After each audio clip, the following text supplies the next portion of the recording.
Welcome to One-on-One with Walt Laskos. In this brief podcast, you'll learn how to most effectively address senior financial exploitation. Now, here's Walt. Greetings, everyone. My special guest today is Jonathan Fielding.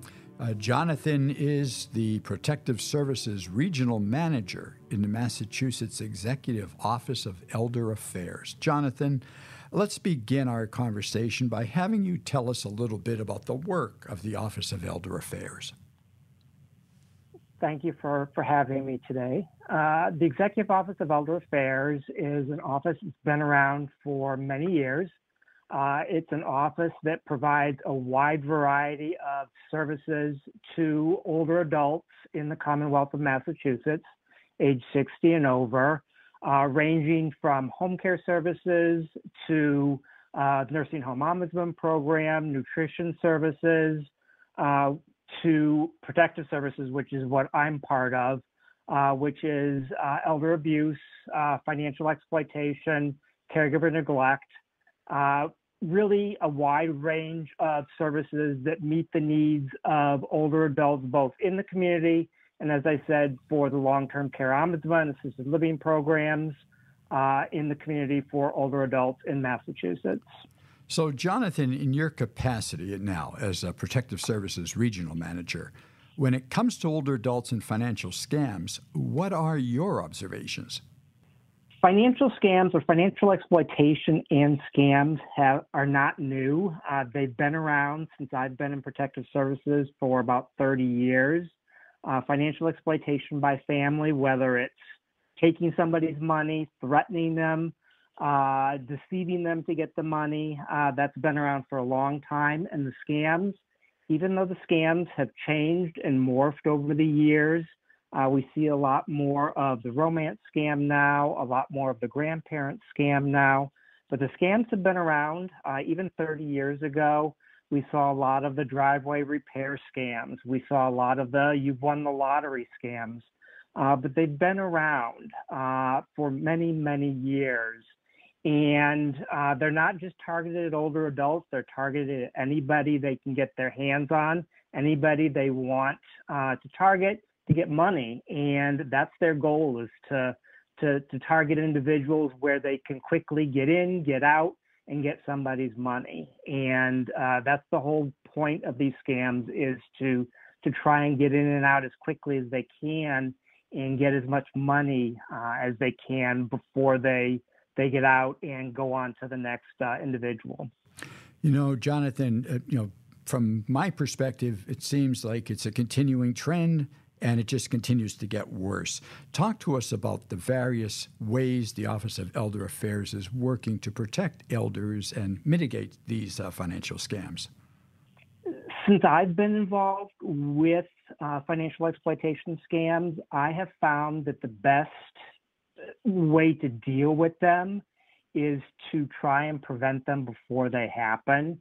Unfortunately, what we have found is that once the money is gone, frequently it is very, very difficult to get the money or most of the money back. That's not to say that prosecutors can't get some money back. So I have found that prevention is the best medicine, and prevention and education work hand in hand. It is best to get out there and educate the public on the scams exist, how to protect yourself, and really keep your eyes and ears open, not just for your neighbors, not just for your friends and family, but for yourselves as well, because these can happen. These scams in particular can happen to anybody and everybody. And the minute you let your guard down, unfortunately, it can happen to you as well. And as I said, it can happen very quickly without you knowing. And so the education and the prevention is the best way to deal with it. And so that's what I've been doing for, as I said, practically about the last 30 years. And that's what Elder Affairs, we train banks, we train financial institutions, really anybody that will listen. That's the best way to get the word out there about the scams and financial exploitation. And, you know, Jonathan, you're right on target with that, because everything I as well hear is that education is the best resource we have right now to really mitigate financial scams and fraud. And we all know the way folks are, the way we all are. We're human. We hear something, and then, as time passes, we might forget. We need to be reminded, and we need to hear the message over and over before sometimes it really sinks in. So I personally really believe that it's very, very important that we continually beat the drum, that we continually raise our voices on behalf of protecting older adults, from these scams, with education, with guidance, so that they can remain safe. What's your message, Jonathan, that you want to send to all the credit union executives across the state and country, as a matter of fact, about financial scams targeting older adults? I think the credit unions, the financial institutions, they understand the scams. They know the scams. It's important for them to reach out and be aware of their customers and not hesitate to reach out when they see something that might be going on. And that's one of the things that I've tried to do, again, early on with financial institutions, is it's okay to sit down with any customer when you see something that's out of the ordinary, especially with credit unions that pride themselves on knowing their customers, knowing the consumers that come in. When something doesn't seem quite right, don't just let it go, because if it doesn't seem right, then it's going to spiral out of control.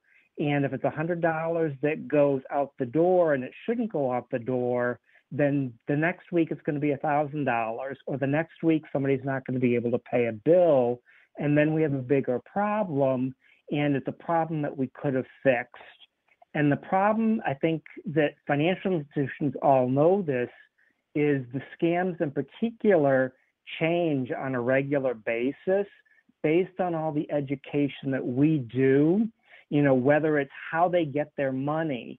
They start with, wiring services is how they send the money. Then they switch to sending cash through the mail. Then they switch to the gift cards or the green dot cards.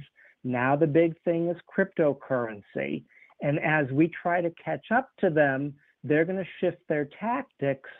And the financial institutions know this. And so as their customers come in and start asking for information, either asking for things that don't seem to make sense or asking for things that seem out of the ordinary for that customer, stop the process, slow it down, ask the questions, because the biggest thing that the scams don't like and that slows them down is when the financial institutions and the customer or the older adults slows things down. The scams want to move quickly. They want to be in and out. They want a quick hit. They don't want to get noticed, because that's when they get caught. And so when everybody else around them slows things down, then they're not going to want to stick around. And by the credit union and the bank slowing things down by pulling the customer aside and asking them if it's okay or everything's okay, the customer may not like that all the time, but it's showing that the bank and the credit union are concerned, and it's making sure that customer is okay. If the customer wants to proceed with the transaction, that's their decision. They may get scammed. That's their decision, but at least you ask the question. And that's what I really want any financial institution that may be listening today, to pick up and walk away with is, your customers. I don't know your customers. Protective Services doesn't know your customers. You can file Protective Services reports on a regular basis, but we don't know your customers, and you know your customers best. And when things don't seem right, it's in your best interest, it's in their best interest to slow things down and ask those questions. And, you're on target there, absolutely, Jonathan, because I think to myself, a lot of times you'll hear folks kind of getting a little bit annoyed, like, why are you asking me all these questions about wanting to withdraw like $10,000? But I we have to communicate to the older adults. The reason for that is in their best interest. We're looking, or the bank or the credit union is looking to protect them from these financial scams and fraud. And that's what's most important. No one wants to see grandma, grandpa, or anyone, as a matter of fact, get ripped off to the tune of thousands of dollars by some con artist. That's just not right, and that's what we're about. We're about trying to fight those con artists from stealing that kind of money, keeping older adults and all safe from these scams and fraud. Jonathan, if someone has a question or wishes to learn more about the Executive Office of Elder Affairs, what do you recommend that they do? I mean, there are a variety of ways you can get additional information. You can certainly go to mass.gov and pull up our website, Executive Office of Elder Affairs, and we have a variety of information, not just on protective services, financial exploitation, and how to report, whether it's through our statewide hotline or through our web portal, but we also have a variety of information on our other programs. But you can also go to your local protective service agency and get more information from them on what they might offer. They may have some additional programs that we might not know about. You can contact, your local council on aging. You can also ask your local bank or credit union if they know of any local programs that might be able to assist. One of the things that I recommend is that there's a lot of local community collaboration and training. And certainly, for those people that know how to reach me, if you kind of go into mass.gov and look for state employees, I'm more than willing to kind of connect with individuals. I do training. Your local protective services agencies will do training. I do a lot of training with banks and credit unions as well, whether it's through Mass Bankers or the Credit Union League or the Division of Banks. However we can get our word out there in terms of what's going on, but certainly, don't hesitate to reach out. But I think the best way is to go to mass.gov and look for the Executive Office of Elder Affairs. Or if you're looking to file a report, like I said, through our 24/7 web portal or our elder abuse hotline, which is 1-800-922-2275. And that phone number is also on our website. Jonathan, thank you. I deeply appreciate you taking a few minutes today to share your comments and your guidance.